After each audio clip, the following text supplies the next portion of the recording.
So hello everyone, welcome to this channel. তো যারা যারা ডব্লিউবিজেই 2026 এর অ্যাসপিরেন্টস আছো, ফার্স্ট অফ অল আজকের এই ভিডিওতে যে কথা বলবো সেটা অ্যাভারেজ স্টুডেন্টসদের জন্য ইম্পর্টেন্ট হবে। যারা অ্যাভারেজ বলতে যে হয় তোমরা পড়াশোনায় অতটা ভালো নও আর কিংবা তোমাদের প্রিপারেশন অতটা ভালো হয়নি, ঠিক আছে, ইদার। তো এবার এখানে ঘটনা হচ্ছে যে দেখো, যাদবপুরে অনলি 1,500 স্টুডেন্ট চান্স পায় প্রতি বছরই, মানে সিট ওরকমই থাকে অলমোস্ট 1,500। আর এটা ছাড়া মোটামুটি আরও যে সরকারি কলেজগুলো আছে সেখানে আরও 5-6 হাজার স্টুডেন্ট চান্স পায়, মানে মোটামুটি 10,000 অব্দি যাদের র্যাঙ্ক থাকে তারা দেখা যায় যে সরকারি কলেজে চান্স পায়, ঠিক আছে, টপ থেকে বাটাম যে কোনো কলেজে আমি ধরলাম।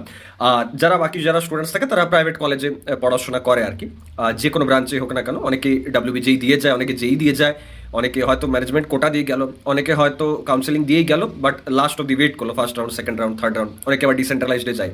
কিন্তু একটা ব্যাপার তোমাকে এখানে বুঝতে হবে, ভালোভাবে বোঝার চেষ্টা করো। এই যে প্রিপারেশনের ফেজটা আছে না, 2 মাসের যে ফেজটা, আমি জানি তোমাদের মাইন্ডসেট বা তোমাদের আর কি চিন্তাধারা কীরকম, যে দাদা আমি অতটা ভালো পড়াশোনায় নই, আমার প্রিপারেশন করছি, কনফিডেন্স আসছে না, প্র্যাকটিস করছি দাদা, 2টো পাচ্ছি অঙ্ক, 3 নম্বরটা পাচ্ছি না, এমসিকিউগুলো সলভ হচ্ছে না দাদা, আমাদের পিওয়াইকে হচ্ছে না, মকে ঠিকঠাক মার্কস আসছে না, তো দাদা আমার না প্রিপারেশন আর ভালো লাগছে না, আমার দেখছি বন্ধুরা বা অন্যান্য গ্রুপসে এত এত সিরিয়াস স্টুডেন্টস, তো আমার মনে হয় না কিছু হবে বলে দাদা আমি হাল ছেড়ে দিচ্ছি। তো এই ব্যাপারটা না কেউ করো না। তার কারণ কেন বলতে চাইছি, তোমাকে একটা জিনিস অলওয়েজ বুঝতে হবে। দেখো, আজকে যদি তোমার খিদে পায়, কথা বুঝবে ভালোভাবে, যদি আজকে তোমার খিদে পায় তার মানে এই তো নয় যে তোমাকে পোলাও মাংস খেতে হবে। ট্রাই টু আন্ডারস্ট্যান্ড না, মানে তোমার পেট ভরা সে মতলব।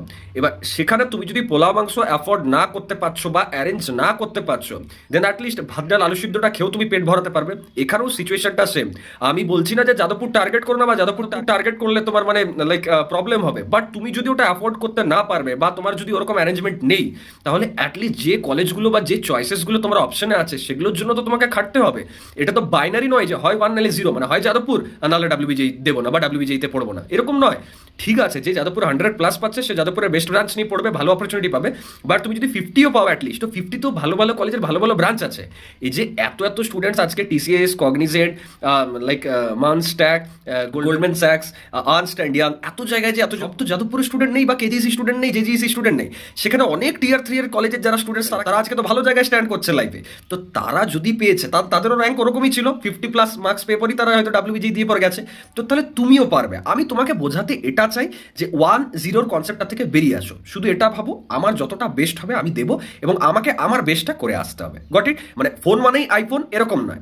আমার OnePlus হতে পারে, অতটা অ্যাফোর্ড না করতে পারবো, স্যামসাং হতে পারে, স্যামসাং হবে না, ভিভো হবে, ভিভো হবে না, ওপো হবে, বাট ফোন তো ভালো, তো সেটা তো হ্যাভ দ্য মাইন্ডসেট। আমি বলছি না যে যাদবপুর টার্গেট করো না। If you have the capability, target for the best, but if you don't have or you can't afford, then at least like মানে hunt for the good one. Okay, তো চলো দেখা হচ্ছে নেক্সট ভিডিওতে। Thank you.